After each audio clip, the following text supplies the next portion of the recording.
Everyone, David Aragona and Craig Milkowski are taking a look at the fifth race on Saturday at Saratoga, one of a few stakes races they have carded on that Jockey Club Gold Cup undercard.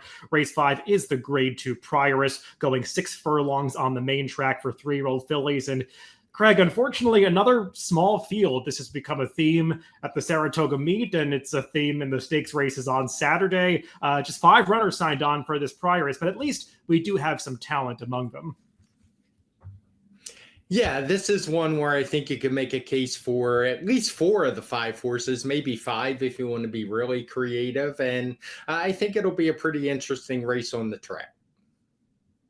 Yeah, we actually just talked about one of the other stakes races in a different stakes preview, the Flower Bowl, which had no speed signed on as we take a look at the Timeform US pace projector. It's a completely different story in this Prioress, Craig, as all of these 5 runners have done some of their best running up on the front end, or at least vying for the lead. So something's going to have to give on this pace projector. It takes a lot for that fast-paced flag to show up in just a 5-horse field. It does, and we have really confirmed front runners in here. Who knows what the riders will do, if they're actually all going to go. Usually in a case like this, at least one is going to take back. You would think from the inside 2 posts that Jersey Pearl and Unified Alliance almost have to go. Maybe the horse we have shown in front, Alva Star, would be the one to just sit back, giving her more outside draw.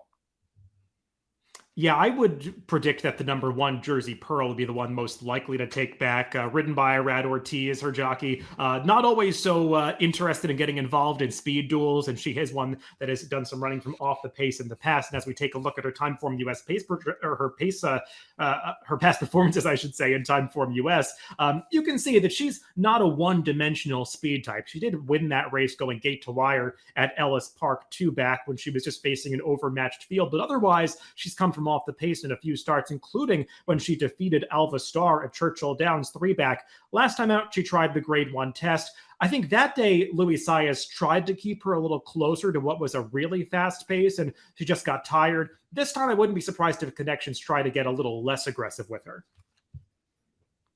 Yeah, it didn't work out. She was obviously chasing the ill-fated Maple Leaf Mel that day, who was just setting blazing fractions.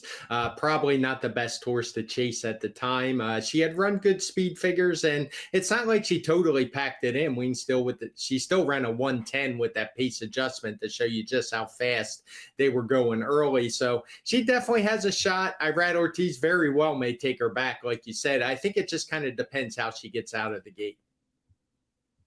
The number 2 is Unified Alliance. Let's take a look at her most recent victory in the off-the-turf Coronation Cup earlier this meet at Saratoga. And Greg, this was a small field where there really wasn't the quality that we see in the race that she's competing in today. It was a field where she was mostly facing some horses that were meant for turf. The one MTO in this race just really didn't show up with a top effort, and she was able to win this one, getting a real class test here because she really hasn't run against the top 3-year-old filly sprinters out there. No, I mean, I don't blame her for taking a shot. We see she's run a couple big speed figures, but both of those were in much weaker races. One at Parks, last time in the off-the-turf race. When she's tried tougher competition, it hasn't really worked out all that well. The one thing I would say looking at her PPs is she really does need the lead. When she doesn't make it, she just doesn't run as well. So I would expect her to be on the engine from the start.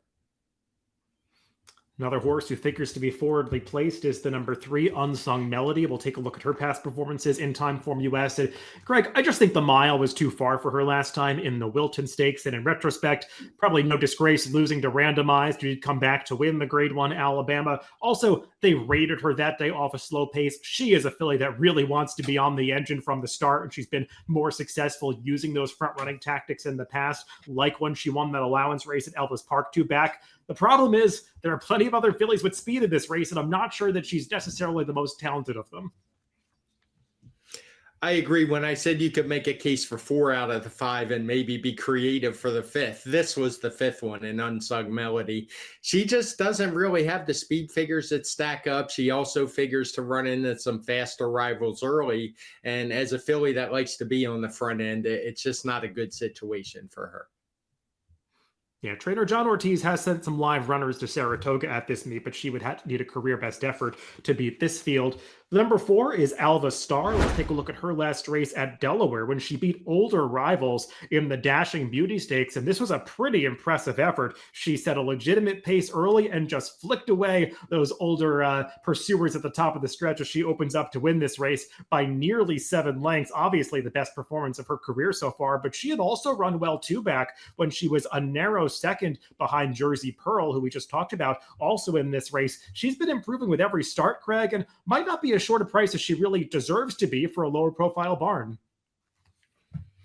No, I think she could very well be the speed of the speed in here. Not that she has to go to the lead given she's drawn outside. I think the horse we're going to talk about next to her outside is not likely to contest the pace. So she kind of, her rider, Jose Lezcano, kind of has the pick of how he wants to ride this one. And I think she's a very strong contender in here. And given she's coming off a Delaware Park running line, maybe she'll offer some more value than you might otherwise expect for a horse with these credentials.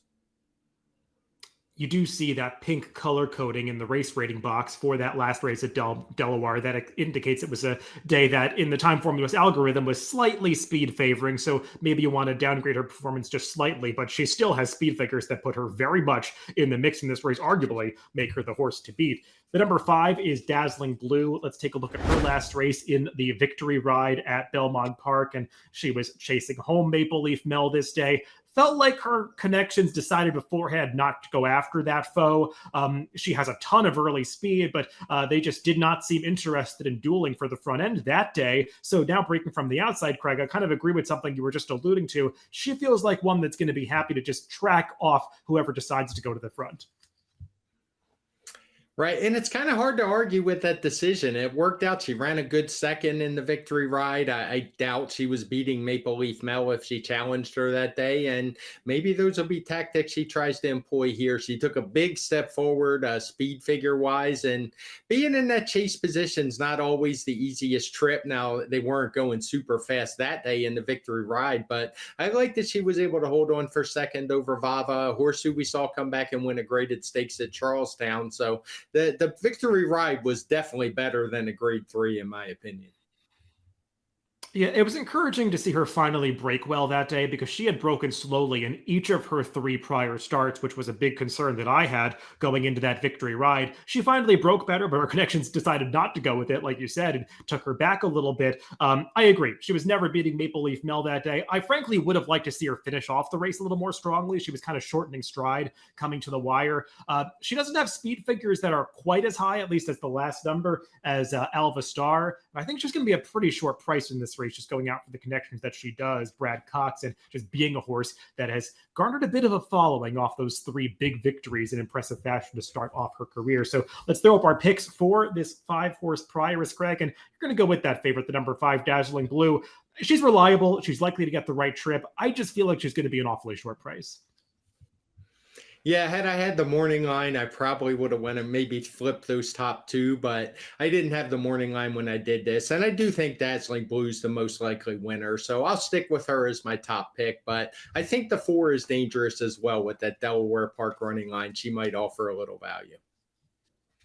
Yeah, I was kind of deciding among the 3 runners that I have in the top 3 slots here, and I just went with the one that I do think is going to be the biggest price in the number 1, Jersey Pearl. I can excuse her last race in the test, and I just feel like she's a horse that can take back from the inside and maybe get that tracking trip just in behind, because she did beat Alva Star fair and square 3 back at Churchill Downs. So it's the number 1, Jersey Pearl for me, and the number 5, Dazzling Blue for Craig in the grade 2 Prioress on Saturday at Saratoga. Good luck if you're playing the races this weekend.